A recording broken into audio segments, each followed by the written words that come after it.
Hello, it's the Dawn Jarvis Show, and welcome to the show. Today, I am with Jasmine Mbye, and we're going to be talking about why it's time to stop hiding. Hi, Jasmine. How are you today? It's really good to see you. Yeah, I'm feeling really good today. Thank you. And it's lovely to see you, Dawn. Oh, so good to see you. And today we're going to talk about why it's time to stop hiding. And Jasmine is a TEDx speaker, and she's featured in the Sun's fabulous magazine and Luton Today, and is a regular contributor to radio and a public speaker. She delivers inspiring talks, retreats, conferences, and events. And we're going to be talking about how it's your God-given right to authentically show up. It's imperative to own your own story because it's yours and no one else's, and that you have the power in your life to speak your truth and shine. Jasmine, this is amazing. I want to hear a little bit about you and how you came to tell me your story. Wow, the story. Okay, so my story starts with me. I'm the only child for my mum, the eldest of 4 girls for my dad, Caribbean background. And so, there are certain things that are normal, like, growing up, it's not uncommon, for do you want me to give you something to cry for? And these kind of things, that we used to experience as a way of keeping us in line. And to be honest, I'm not anti-smacking. However, my experience went beyond that. My mum, I didn't recognize it at the time, but my mum used to suffer with her mental health. She had a very challenging childhood herself once she came to the UK from the Caribbean, and that really affected her. And even as a young child, I knew that. And so I would kind of seek to want to understand my mum and try and kind of be there for her. So from a young age, I felt that need to be there for her because I knew that she was struggling with, just her mental health in terms of well-being, depression, that kind of stuff. But what that unfortunately meant for me was I got it, whatever that it was, I got it. And so that resulted in kind of me growing up in an environment where I began to feel just, I don't know what I'm going to do that's going to get me slapped, that's going to get me backhanded. And so I was constantly walking on eggshells, afraid. Like, some of the most horrible things that have happened to me have been as a result, of the relationship with my mum. So the only person that sucker punched me to the stomach is my mum, and so that really kind of formed me wearing this mask, because I'd go to school and it was like my chance to just be a child and be free, and so no one could tell, unless they were skilled probably, that I was any different from any other child.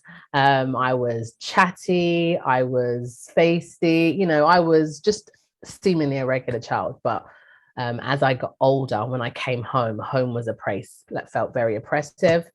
And I remember friends would ring me on the phone, they'd be like, Jazz, are you okay? Because I talked different when I was in the house. And so I just learned to wear this mask of I'm confident, I'm fine, I'm okay. But underneath that, I hated myself, literally hated myself. So I would avoid looking in the mirror. And it's as if things couldn't get any worse. When I hit teen years, I got mild acne. And you're just like, God, what are you doing to me? Like, seriously? So then as time went by, the mask became, makeup. I needed to cover my face because I had these spots that would kind of come back in their cycles, and just made an outward reflection of how I felt inwardly. That kind of, I had a reason now to really hate myself, even more so than before. And so that was the early part of my life. I went to uni, I kind of studied, I've, got not great grades, but I've got grades and stuff and thing. But it was always with this kind of pretense, this I'm okay, but underneath that, just desperately wanting to be loved, but being afraid of love because it had hurt me so much. Wanting, relationships, but actually being really scared to get in them. And then, thinking I finally met the person to spend my life with, that's it, someone who's really loving. And then to find out that actually you're quite like my mum. Oh my God, that same volatility, that same anger. The abuse was never physical, in terms of hands were not put on me, but the intimidation, the me then walking around on eggshells, it just all began to play out again in my adult life. And I'd started this business, the Like Me CIC, but even in my business, I was still wearing a mask. And my strapline, I actually laugh now, it was showing up as you want to be seen. That was what kind of like I was espousing in the business, because it was all about, what do I want to project? And, you know, we hear the fake it till you make it, which I was wholeheartedly, you know, grabbing onto. And it's literally only been in the last year that I've realized the intention in that, although it's good, it's not really what we're wanting. And it's a lady called Catherine Cuddy. I'd have to double check her name. She says, what we really want to do is fake it until we become it. And I'm like, that's it. That's what we really mean. We want to fake it till we become it. You're faking that confidence until you become confident, you know, but that's just more about the power of our words, you know, and just, we've got to step out. And so now I've got to that place. I think once you hit rock bottom, it's like the mask, it comes off. And I just thought, you know what, I'm done with the masks now. My life's fallen apart. I've hit places that in my nightmares, I don't think I ever imagined that I'd go to. So let me just embrace it. And here I am. Thank you for being so vulnerable and sharing that story. I think a lot of people, and you know, we share a background from the Caribbean, and quite authoritarian parents, you know, that weren't, you know, that is part of our, you know, our upbringing. You know, people joke about it, and that is part of our, but of what we know as to be true. And you know, as a nurse, you know, and you have education and you behave in a certain way. So there's a couple of things that you said around being one person at home and then another person when you're at school, that, you know, people wouldn't have known that you sort of like you actually spoke differently. And I've spoken about having a sort of like Jamaican childhood, you know, in the East Midlands, but at school I was English, and that there's a difference. And people talk about I can't remember the exact, it's like switching, that's the expression, that you switch, that you're a different person at home and a different person at work, and people won't know what that is, but the actual emotional toll that takes on you is very interesting, isn't it? And the impact on relationships that it has, and what to you is normal. So a normal parenting style is a quite authoritarian one, and so then you sort of like seek that normality in your other relationships as well, which definitely has an impact in your behavior, what you think is normal, you know, and but also in the unhappiness and the impact it can create as well. So and you know, I know a little bit about your story, but what impact did it have on you? And you know, you've talked about your childhood, you've talked about, but you know, so, and you've talked about having a business, and you know, sort of doing that, but sort of in the last year things have changed for you. What's that look like? What that looks like is, when I started my business, I remember being interviewed, a lovely lady in the Luton area. Events are called Simply D's, and she was on a radio show, Pantango Radio, so she invited me on, and I remember her wanting to ask me about my childhood story, because I was like, you know, yeah, childhood was tough, and she's like, what does that mean? Kind of the question you just asked me. And I wouldn't really go there. I wouldn't really share what that meant. And I was just interviewed, I think it was last week maybe, on my friend's show, Sharing Your Story is her campaign. And I was saying that, you know, I've come to understand we can't really own our story if we're scared to share it. You know, how can you say you own something? It's like owning a car and you're scared to drive it. Like, who has a car and they're scared to drive it? If you own your story, it's yours to tell. But I was scared to share my story, but I understand now why. When you have a story that sheds people that you love in a light that's unfavorable, it can be very hard to share, because I'm not trying to say my mum's a bad woman, because she's not a bad woman.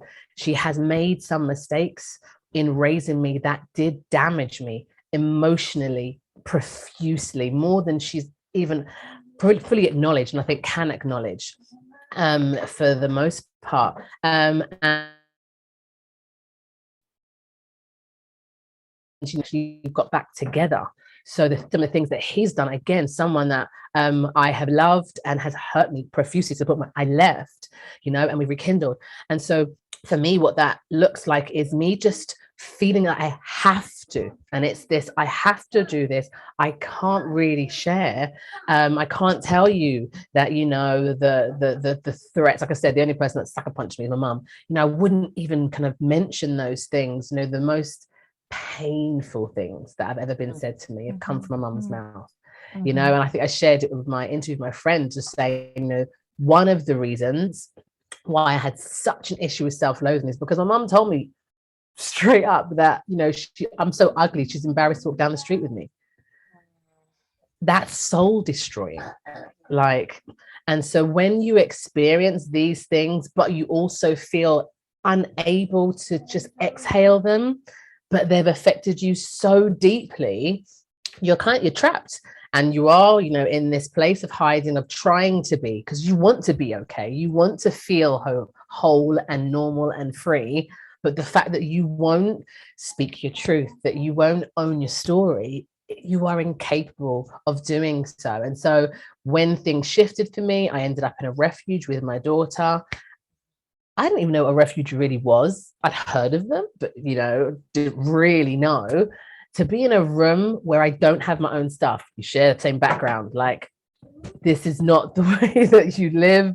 Your home, you keep your house clean, you have your own bathroom. You know what I mean? These are things that I'm accustomed to. Thank God. God knew I couldn't share a bathroom with anybody, so he worked out that I had my own bathroom. But to share a kitchen with people who don't share the same standards as me, it's tough. To be at such a place. I'm a woman with a degree. I'd started my own business, and here I am in a refuge. It's just like, it to me, it's almost laughable, but it's not laughable at the same time. And then what changed was I just realized it was just time for me to just speak my truth, because I realized in doing so, I set myself free, but also I help set others free, because they think to themselves, good God, she's been there, she's been through that, and here she is to tell the tale. And so for me, that was the difference, that actually realizing in sharing my story, I set myself free, but more than just me, I help others get free too. That was a really powerful story, really, really powerful story. And a few things that you said here around, so you talk about showing up authentically, and that means totally different things to different people. Yeah. And what I'm hearing from you is that you can't show up authentically unless you acknowledge the background, you acknowledge the context, you acknowledge why people behave like they do. And there's a little bit of from my health background, in that there's expectations about how mothers are, and there's expectations about smacking, about whether that's right or wrong, or what people who do that are like. There are, when you said that your mother said that she was ashamed to walk down the street with I took an intake of breath, but I hear you, because my mother said the same thing to me, Wow. so but from sort of like living this sort of like bicultural life, sort of like hearing that from a sort of European perspective, it's sort of like, oh God, that's awful. But that's our truth. Our parents would say things like that to us, and that would be completely normal. And coming from a place where of their own damage, not and for whatever reason that is, that they would say that kind of thing. And for listeners, that the context of saying that, it doesn't mean I don't love you. It means that that's what came into someone's head, and they said it, and there's sort of lots behind it. There's lots of context behind that. And so to own your own story, which you're very passionate about, you have to be authentic. So those two things are really, really powerful. But you also say that, you know, if you have the power to speak your truth, that's something that's going to set you free, you know, that you can shine. But to have that, you have to own it, know what it's about, and then be able to speak about it, articulate, and not apologize for it. Say, no, there's reasons why this happened. Doesn't mean that my mum didn't love me. It means it is what it is. And I went to a place and realized all of that, and I've come back, and I've got relationships with my husband and with my mother, and I can make it work. So I think it's really, really, really powerful, because there are, in my professional, did safeguarding, talked about domestic violence, talked about protection of children, so a lot of these things are very emotive, and I've worked with the police and health services about what does it mean about over chastisement and emotional abuse, and what is that? Do you know what I mean? And what's the context around that? And what is parenting? And what does that mean?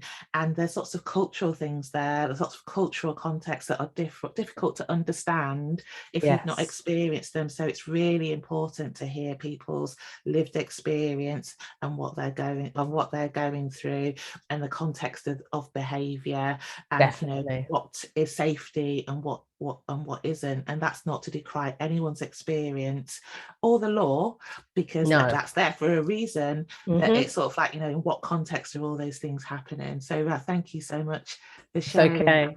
And as you were sharing, we had a conference, the Girls Like Me, every year we do a conference in October to celebrate the International Day of the Girl. And this year we had a large pool from the Caribbean actually attending, because it was virtual. And what was really interesting was when I not only I share, we have a range of speakers all come and share their various stories. And one of the comments from a lady was, in the Caribbean, we're talking about like the cultural, for parents to beat their children, like, severely beat them, it's not like a big deal. They won't see it necessarily as wrong to make those kind of statements. The things that you just think, how could a mum say that to a child if you're in the UK? But as you say, over there, actually, you know what? It comes out, it's said, and it's not considered to be a big deal necessarily. It's not considered to be emotional abuse. And that can be so difficult when you are in the UK, because if that's what your parents are used to, that's what they've grown up and that's what they're acclimatized to. But in our society, the norm is not for that to occur. It can be a really difficult road to walk, because you're feeling the devastation from that. And I don't think it's any different for a child in the Caribbean. I think they feel the devastation, but it's normalized, unfortunately. And I do think you see in societies the ramifications where these things are normal. It plays out in different ways. But just as you were talking there, just triggered me of that. Yeah, you know what it is? It's very subjective, very subjective. Totally subjective, and around who has the control around that, who has the power to make a difference to it. And there's lots of things around the power between men and women, the power between statutory services, and we could talk for ages about that. Maybe we will one day. We will one day. But I want to talk about your business and because I correct me if I'm wrong, but I'm feeling that your experiences in your childhood and in your adulthood have sort of like inspired you to start your business and to help people who may have had the same experiences as you growing up. And so tell me about your business. So the Like Me CIC, it started in 2018. I had had another business, and I was had a main client that I was working with, and that suddenly ended. And so I was pregnant, and I was like, oh my goodness, I've just stopped that business, because I was like, no, something's not right, and I just don't have the energy for it. And here I am now with nothing. I had my daughter, attended an event called the Women Like Me, expected it to be a half empty event because it was free, went along and it was full of women in Luton, and the speakers just inspired. And at the end of the day, there's a call to action: who's going to do this next year? And I just wanted to put my hands and my feet in the air, because I was like, this is what I want to do. I want to inspire women. And it was women sharing their personal personal stories of what they have overcome, and just encouraging and empowering and inspiring other women to do the same. And I thought, yeah, this is me. And literally left there. I was, for the first time in my life, I was unemployed, as in signing on. Went back to the job centre, found out about this new enterprise allowance, like, right, that's what I'm going to do, and did that to start my business. And so we are a training provider, and we also do events. We have our 2 events each year, the Women Like Me and the Girls Like Me. And then we have our training programs all around personal leadership, employability, and well-being, because who you are is the foundation for everything in your life. You know, we talk about life and work, and I'm always a bit like, why do we say it like that? Because work is part of life. But anyway, sorry for the background noise. We've got a crazy 4-year-old in the background. It's actually adorable. So listeners, so there's a 4-year-old little girl in the background living her best life, and with no consideration for that, mum's doing the power interview about her business, and that is all good, because that's what we're all She's about. the inspiration, so I will allow her. She's the inspiration for the girls like me, because I'd been told on countless occasions, why don't you want to work with girls, Jasmine? You know, you do great. And I was always like, no, I like people to respond. I find when I've worked with young people, you know, they want to call me Miss. I don't want to be called Miss. And also I like when we have discussions, and with young people, you've got to work so hard to get them to interact. So I was always deterred, but literally after having my daughter, I realized, you know, I'd had a tough childhood, but because I'm a geriatric mama, that meant I've had plenty of time to work on my stuff, so that I'm not going to hand the issues over that I grew up with to my daughter, because I've done the best that I can do to work through them. My mum had me very young, so she didn't have that luxury. And when I had her, what I realized was there are going to be other mums, irrespective of age, but obviously the younger you are, the less likely that you've had the chance to work through your stuff. So she's going to have friends who may have parents that have challenges, and unfortunately that plays out in the home life. And I just thought, I want to know that I've done my part to provide a space where they can find out something from somewhere that will encourage, inspire, motivate them. So they haven't got to spend the 20 years that I spent finding themselves, understanding what's a healthy boundary, and those things that, you know, people that come from a more balanced home, they know this stuff. It took me years to find out some real basics, because I just didn't have the luxury of growing up with that. And so that was what motivated me to start the Girls Like Me alongside the Women Like Me, and I called it the Like Me CIC. And so, yeah, we have our training. We do, as I said, our events online. Because of COVID, we've taken everything remotely, all to empower and to inspire, so that women and teen girls can stop hiding, and that they can develop the confidence to get their life back, and then show up authentically, speak confidently, and shine boldly, using whatever gifts, abilities, talents, and skills they have. And that's why we do the employability piece, because I believe that once you get that kind of personal leadership, you know who you are, that emanates, flows into the what you do. Because if we want to live a life that's one that we want to wake up in the morning, it's about doing something that you love. Now, it may not be something that others might see as meaningful, because you might love people and you work in a supermarket, but because you meet different people every day, you know, that still may be for that individual an outward, you know, manifestation, what allows them to shine boldly. And then, of course, well-being is the thread that underpins everything. Without that, what have you really got? Absolutely. And I think I really like the employability piece. We both work with young people as interns in the Kickstart program in the UK. And it is about giving people work experience and confidence, and also talking to them about what do they want to do, and, you know, how can we make this experience a really good one, so that they can show up authentically about and do what they want to do. And I really like what you said about, you know, you liking people, you know, how can you make that work in a supermarket? How can you make that into a transferable skill? You know, how can you demonstrate that and give examples about, you know, how that works for you? Like, I had a conversation with my intern about you know, the stuff that she wanted to do, and it's sort of like, you know, so the conversation is like, so okay, okay, so you like marketing, you like, working with wellbeing, but so how can we sort of do that so that we can demonstrate those skills so that makes you employable? And also, I think, having interviewed a few young people recently, how do you actually, in conversation, say your skills, say what you've got to offer, give that powerful story about yourself and what skills you have, because that is an art. And I've interviewed older people yesterday actually, one of the things that I noticed is that talking about yourself and giving of your story and your motivation is a skill that you have to practice. Definitely. And you could be the most technically proficient person in the world, but if you can't actually express that, you're at a disadvantage, because people might sort of think, oh well, yeah, the CV's great, so they're going to be good, but if you can't articulate that, that they haven't got the evidence of doing that, especially with examples of that actually what does that mean? And I think that this is something that people often miss, because people are encouraged, work on your competence, get really good at this thing, but miss the self-confidence piece. And I really think that when I do write my book, that's going to be one of my two things.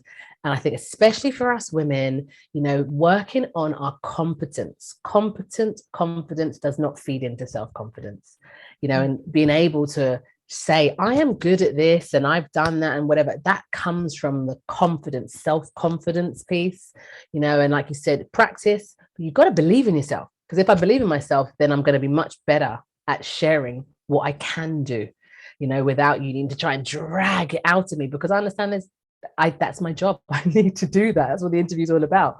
That's what the CV, the cover letter's for. But if you haven't got the self-confidence, that is such a difficult thing to do, and then such an uncomfortable thing to do, because you're hoping that your skill will speak for itself, and it can do. But when people are interviewing, they're wanting to hear from you. They're wanting to connect with you. So you've got to allow you to come forth and shine. You really have. And it can make the difference in getting the job or not getting the job. I was saying I was interviewing yesterday, and the person who got the job said something unprompted by me that I thought, oh yeah, okay, they're a bright cookie. So and that's very interesting, and that is a skill that can be taught. It's she did it instinctively, but that is a skill that can be taught, because although it can speak for itself, if you've got other disadvantages, and unfortunately being a woman is one of them, it might not speak for itself, because men are better at talking about themselves and their achievements than women are, across definitely the board. Definitely so we just got to work on that, hone that, and then just keep challenging ourselves to get better and realize there's nothing wrong in it. And I think it's the belief systems that we have, because I think as Brits especially, we feel that to talk about yourself and your skills, it's like braggadocious, isn't it? Oh, it's being big-headed. And it's like, no, if you're not going to say it, who else is going to say it? In an interview, the interview doesn't know you. Yeah, they haven't met you, so you have to tell them. You have to tell them or demonstrate everything, really. So we talked about, part of your company's around well-being, and and I actually think employability and well-being are so tied together, and a lot of the metrics around mental health are about employability, so they're totally entwined. But how do you manage your own well-being and your productivity and your focus? I ask all my guests this, how do you manage yourself? Well, if you can recall, sometimes not too well, because the last time we were due to do this, I had a migraine, and you were like, Jasmine, should we even really be having a conversation? I was like, oh, well, I am someone, and I do think, again, this comes back to like owning your story and recognizing impacts of things. I've had to learn over the years to be kind to myself. I am a huge taskmaster, and I can really crack that whip and be relentless, because one, I'm very driven and very determined, and that means I can overcome challenges that otherwise maybe I wouldn't overcome. But there's always about seeking that balance. And what I have realized is, yes, it's good to be driven, it's good to be determined, but you've got to find that balance. And now the question that I ask myself is, how can I make my life easier? because I find if I don't ask myself that question, oh my God, I'm so good at making it really hard. I'm so good at pushing myself too far, and expecting just far too much of myself. The challenge as an entrepreneur, as a business owner, is there's things that just need to get done. And it's like, it needs to get done. And if I'm the person that needs to do it, it's like, oh, Jazz, I know you want to rest, but the deadline is now. It's like, even, I've managed to achieve some great things this year, but it came at the expense of me just going, my daughter's not well, I'm not well, but there's a deadline. I've got to get this done. So I'm going to have to rest afterwards, and so I do, when I talk about balance, we have this idea of this is balance, equilibrium, but the reality is, I think actually balance, not just for entrepreneurs, I think balance in life is often about more pendulum. You swing a bit far to the right and you overdo it, but then you recognize that, and it's about making sure that you are self-aware to say, okay, no, Jazz, you need to swing it back. And actually, it's not about coming to the middle, it's about swinging a little bit more to the left on this occasion to compensate for the fact that you've overdone it there. Give yourself some time off. All right, I've been going, hammer to toe for the last week. I need to take some days off. Give myself a chance to just recuperate and say no to a few more things and allow the balance to come into place that way. And planning, these are things that, if you are really gifted at planning, for me, great long-term planner, short-term, medium term, I'm like, what is that? Like, seriously. So that's where I get a little stuck. And so I'm always like to my team, I'm like, okay, guys, this is my natural weakness. Work with me on this. I need you to help me, hold me accountable, remind me of things way in advance, and keep asking me, have you started this? Have you done it? Because my tendency is, oh yeah, I want to do that by then. And then next thing I know, it's here. Oh no. So, it's those kinds of strategies that I teach and I seek to demonstrate in my life. But then sometimes it's just like, I recognize this season that I'm in, it's a busy season. I have a 4-year-old, I am a wife. So, and my business is still a young business, so it's growing. It's going to be challenging. And so that's going to mean that I'm a family person. I like to meet with my family and socialize. And I want to do that. But then there's going to be times I'm just like, do you know what? I'm tired. And that's it. I was silent during all of that. I know. Your face was saying a lot, though. Because it is that. So one of the premises of this podcast YouTube channel is that entrepreneurs are naturally driven, that they will push themselves, that they will sort of like this is my busy season, so I've got to do it now. I'm the person who knows what's doing, so I need to do it. I really like what you said about team and recognizing what your strengths and weaknesses are, because it is a strength. It is a wonderful thing to do, to be sort of enterprising, literally, and to have ideas and to push those ideas to fruition and make something of it, create something of it. However, you do need support, definitely, from your family and your friends, so that you and your team, so that people can sort of like say, oh, have you pushed yourself too far?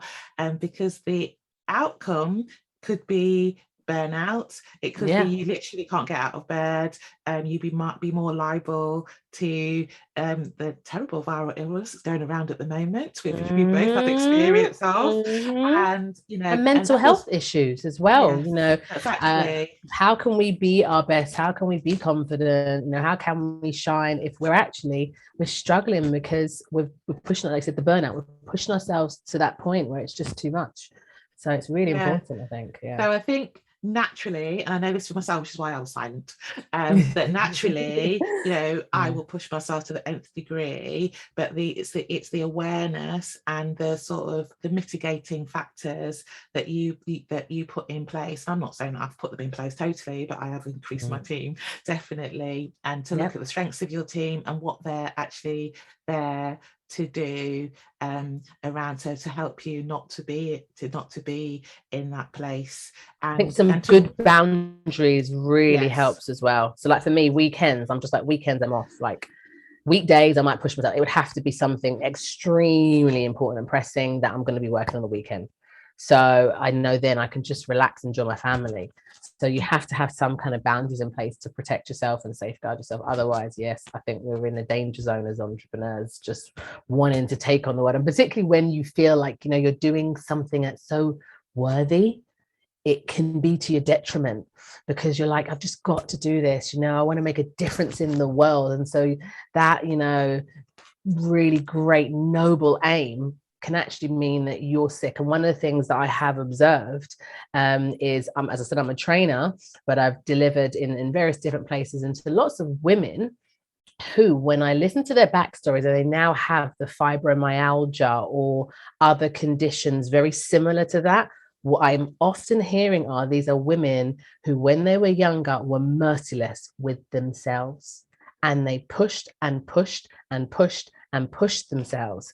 And I'm like, do you know what? The body's going to scream and we need to listen. And so that's where I'm like, I really have made that effort to manage myself, because it's not just the mental health piece, it's the physical well-being that we, you know, that's part of our well-being, you know, your health, your wealth, your happiness.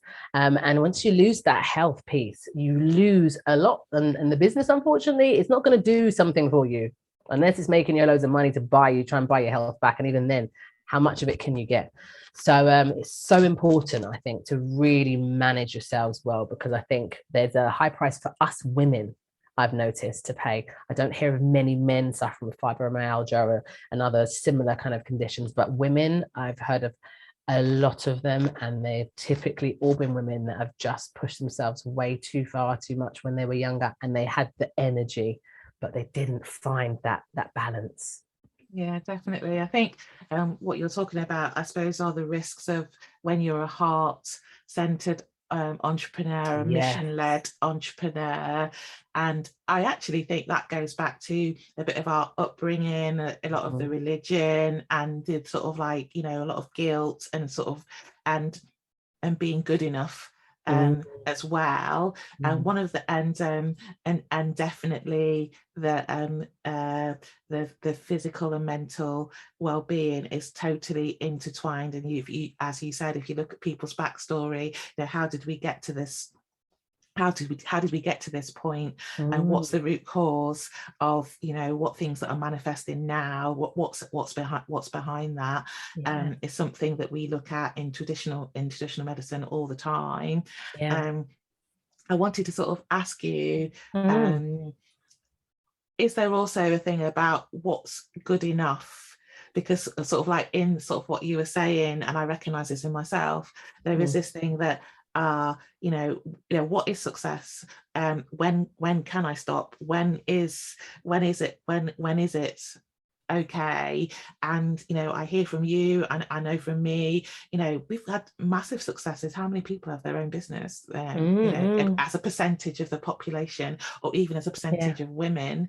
And, you know, and I say this to my children, you know, even if everything stopped tomorrow, what you've done is a massive success. You've been successful in what you're doing. So I think, I suppose I wanted to hear your view on that. You know, do we expect too much of ourselves and not recognize our achievements so far? I think that's a really good question. And I do think, yes, I think as women, I do think we're, generally speaking, quite hard on ourselves. And I think when you know, you're an entrepreneur and whatever, the sky is your limit. The reason that you're an entrepreneur is because you believe that the seemingly impossible is possible. And so you're aiming for something that's so big. I think it's very hard to just say, okay, that's fine. Because you're like, but I want to get there. Like, I want to achieve that thing. And you've got this massive mountain that you want to climb, your own Everest, whatever that Everest is to the individual. And so it's hard to say, okay, I've achieved enough for now. I can just take a little breather, and then, you know, tomorrow, next week, and then I can climb a little bit more. It's just that kind of, while I have life and breath, I'm just going to go for it. And to give you an example, it's a really funny story. I used to work as a music licensing company. That's where I started my training career, actually. What happened one day was we went rounders, we got on really well as a team, and this is an example of how determined I am. And so we were playing rounders. I hit a great ball. And so I went to run to the first base, got there, the ball's still going. I'm like, this is a good ball. Let me go to second base. The minute I left first base, caught the ball and was throwing it to second base. And I saw my colleague standing in front of the base, and I just thought, I'm just going to run, because you never know. I might make it before the ball. Maybe something's going to go wrong. My colleague was in my way, and she didn't move to her own detriment, because I mothered the woman, because I was just like, I am going to get to second base, come hell or high water. And that was just to give you an example of, it's just that determination of, this is what I'm going for, and I'm going all out, and I'm just not going to stop until I know I have to stop. And I think that's the inclination that we have. And so it's so hard to just say, okay, that's enough now. But I think we've definitely got to get better at managing ourselves. And when it comes to success, I think it's about breaking it down into smaller chunks. And that's, I think, the challenge. You know, my history teacher said to me, Jasmine, how do you eat an elephant? And I was like, And, one bite at a time. So there is that bigger success. But I think if we can just learn to break it down into steps, that will support us to not push ourselves to burn out or get too close to it, because we shouldn't even be trying to get near there. You know, it should be that kind of, all right, I might be pushing it a little bit much here, but I come back quickly enough so that I'm not, constantly yo-yoing where I have to get sick and run down before I then will take care of myself. But you look at people that achieve the greatest things in life, and they say to you they don't feel like they're working because they love what they do. And so it's just this challenge, of if you're passionate, you love it, it doesn't feel like some people talk about work, and therefore you just have that inclination to go. So we've got to define success for ourselves, That's absolutely wonderful.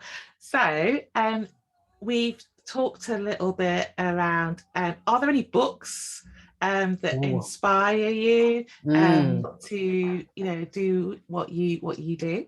So books that inspire me are, I love history. My major love is history, and I love my history as a Caribbean person, but the African American story is told a lot more than the African Caribbean story. And so books like The Help, absolute favorite of mine, and I really enjoy the movie, and I love the book. And what I love about those stories is the fact that you have people that have been so oppressed, and they persist, and they achieve dreams, they achieve things that, for some it was just a generation before them it would have been impossible, and I think the reason why I love those stories is because it does fuel that fire to say, if these individuals who have experienced in their lifetime things I cannot imagine, and they've gone on to achieve things, what's my excuse? I don't have one. Like, I've got to make this life count. And so those are the stories that I love to read, and that's one of my all-time favorites. Another one is Sister of Mine, quite similar kind of story of African American story. Lovely, that's amazing. Yeah, and we'll put links to those in the show notes if people want to check those books out, which are fantastic books, by the way. How can people get hold of you? Is there any events or anything that you're doing that you want to share with us? So people can get hold of me by going to the company's website, which is www.thelikemecic.org.uk. And what we will have coming up is we've got some of our training programs coming up in January and February, honing me all around, helping women to refine and to hone themselves and all the necessaries so that they can just shine boldly. And we've also got I'm really excited, we're going to be doing our AAA, we're calling it Goal Forward with Affirmations. It encompasses our AAA, because affirmations, action, and accountability. These are the 3 A's that run through our business. And I was even just reflecting yesterday and thinking, gosh, I was saying my affirmation that I'm an award winner, which I can now say, woo woo, I am an award winner. So affirmations are so powerful. So we're going to have a program next year, for women to join, to come on board so that they can make sure that their goals and their dreams are coming true as well. So that's what we're doing. We will have our events next year too that women can plug into, but that's going to be kind of our kickoff for 2022. Those details will be on your website, but I'll also put them in the show notes, so Jasmine will provide information. around that. So, Jasmine, it's been absolutely wonderful to speak to you today. It's been great. And it's been really, really good. And, you know, I hope we have another conversation soon because there's so much to what you do and the background around it and what you want to do to help people. Do you have some final words of advice to share your experience so people can take away today? My final words are going to be, remember to show up authentically. You are you and nobody else can do you like you. So why not just be the best you that you can be? Speak confidently, you know, by owning your story because it's yours. Michelle Obama says, you know, your story is yours. It's all you have. So own it, speak confidently, and then shine boldly, because that's what you were born to do. Marianne Williamson says it, you know, who are we not to shine? That's what God created us to do. And so those would be my points that I would want to encourage each and everyone listening to remember. And just don't give up. Don't give up. Whatever it be that it is that you really want here, don't give up, not on yourself and not on your dreams, not on your goals, because you can do it. Fantastic. Thank you so much, Jasmine. It's been an absolute pleasure to have you here. That is it for the Dawn Jarvis show today. Take care and we'll see you soon. Bye-bye. Thanks a lot, Dawn. Bye-bye.